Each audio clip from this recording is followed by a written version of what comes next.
Hello dear all, welcome to our channel Smart Indian Model School. Smart Indian Model School present Smart Indian EduFun classes.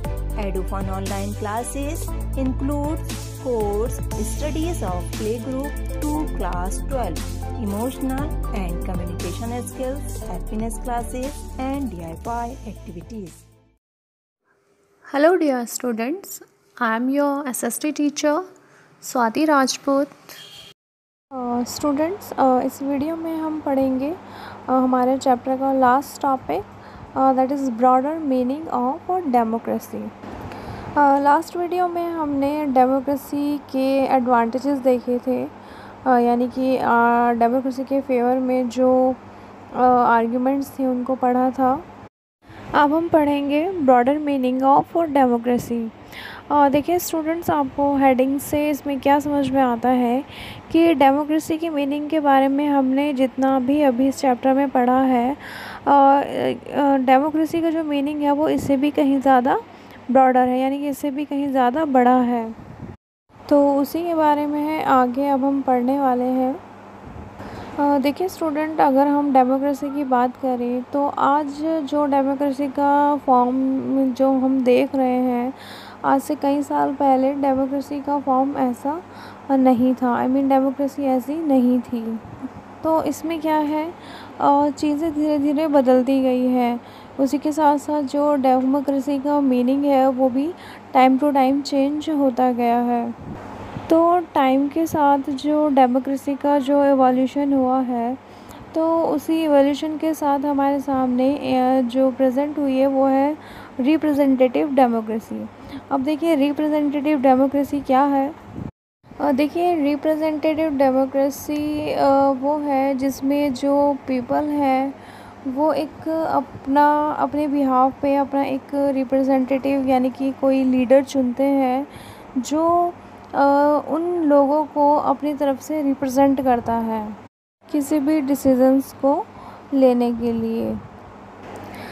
देखिए जो हमारी constituency से जो MPs और MLAs चुने जाते हैं, तो उनको एमएलए और एमपी किन्होंने बनाया है, वो हम ही लोगों ने बनाया है। यानी कि हम इस कंट्री की या उस कंट्री की जो जनता है, जो लोग हैं, उन्होंने उनको चुना है। वो लोग वोट देते हैं, वोट देने पर उन लीडर्स को चुनते हैं और वो जो लीडर्स हैं वो हमें गवर्नमेंट में रिप्रेजेंट करते हैं। तो इस तरह के जो गवर्नमेंट होती है तो उसको हम रिप्रेजेंटेटिव गवर्नमेंट भी कहते हैं। अब स्टूडेंट नेक्स्ट पॉइंट हमारे सामने आता है कि why representative democracy is necessary, यानी कि जो रिप्रेजेंटेटिव डेमोक्रेसी है वो ज़रूरी क्यों है। देखिए सबसे पहला पॉइंट इसमें रेज होता है a large number of people. देखिए किसी कंट्री की हम बात करें या इंडिया की हम बात करें तो यहाँ पर जो लोग हैं, जो जनसंख्या है वो बहुत ज़्यादा है। तो इतनी बड़ी पॉपुलेशन को हम किसी भी डिसीज़न को लेने के लिए इतने लोगों को इकट्ठा नहीं कर सकते हैं। तो एक तरह से ये एक इम्पॉसिबल टास्क है कि इतने सारे लोगों को एक साथ इकट्ठा करना किसी भी डिसीज़न को लेने के लिए। देखिए स्टूडेंट, ना तो लोगों के पास इतना टाइम है कि वो किसी डिसीज़न के लिए रोज़ इकट्ठा हो सके, और हर इंसान के पास ये डिज़ायर भी नहीं है। मतलब हर इंसान नहीं चाहता है कि वो पॉलिटिकल्स मुद्दों में पड़े या उनमें अपनी राय दे, और हर इंसान इतना कैपेबल भी नहीं होता है, इतना उसके अंदर स्किल भी नहीं होता है कि वो एक पूरे कंट्री के बेस पे कोई डिसीज़न ले सके। तो हमने जो ये कुछ लिमिटेशंस देखी है कि लोगों के पास इतना टाइम नहीं है, उनके पास इतने स्किल नहीं है, तो इन सब के बिहाव पे हम देखें तो ये जो रिप्रेजेंटेटिव डेमोक्रेसी है ये बहुत ज़्यादा एक सही कंसेप्ट है और बहुत ज़रूरी भी है, ताकि सभी लोगों के बिहाव पर जो लीडर चुने जाते हैं वो इन डिसीजंस में पार्ट ले सकें और अपनी राय वहाँ पर, अपनी जो सजेशन है वो लोगों के बिहाफ पर दे सकें। नेक्स्ट जो है इसमें पॉइंट वो आता है हमारा डेमोक्रेसी वर्सेस गुड डेमोक्रेसी। देखिए स्टूडेंट, डेमोक्रेसी जो हमने पढ़ा तो वो कुछ सिंपली प्रिंसिपल्स हैं, कुछ शर्तें हैं जो शो करती हैं कि इनके बिहाफ पर ये कंट्री डेमोक्रेटिक है और नहीं है। बट गुड डेमोक्रेसी का मीनिंग यहाँ पर है कि वो जो गवर्नमेंट है वो वहाँ के लोग जो हैं वो उस गवर्नमेंट से सेटिस्फाई हैं, यानी कि जो गवर्नमेंट है वो पीपल सेंटर होकर सारे वर्क करती है, मतलब लोगों का जो हित है उसको सबसे पहले प्रायोरिटी देती है। तो यही गुड डेमोक्रेसी कहेंगे हम इसको।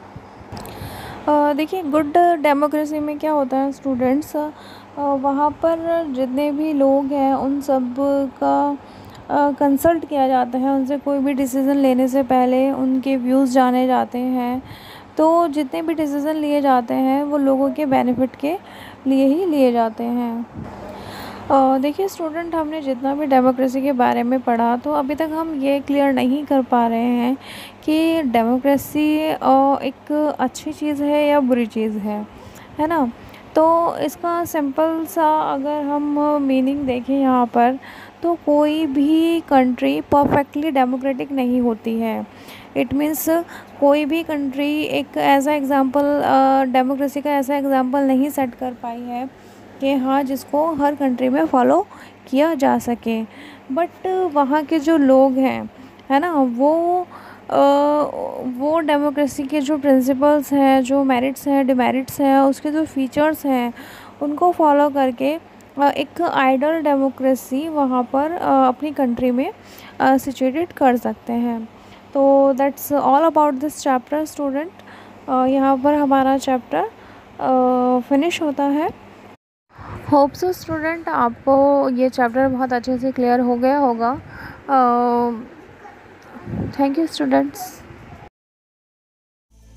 यदि आपको हमारा वीडियो अच्छा लगा हो तो आगे की वीडियो की नोटिफिकेशन प्राप्त करने के लिए कृपया बेल बटन दबाएं और चैनल सब्सक्राइब करना ना भूलें। Please subscribe our channel of Edufun classes. Thank you for watching.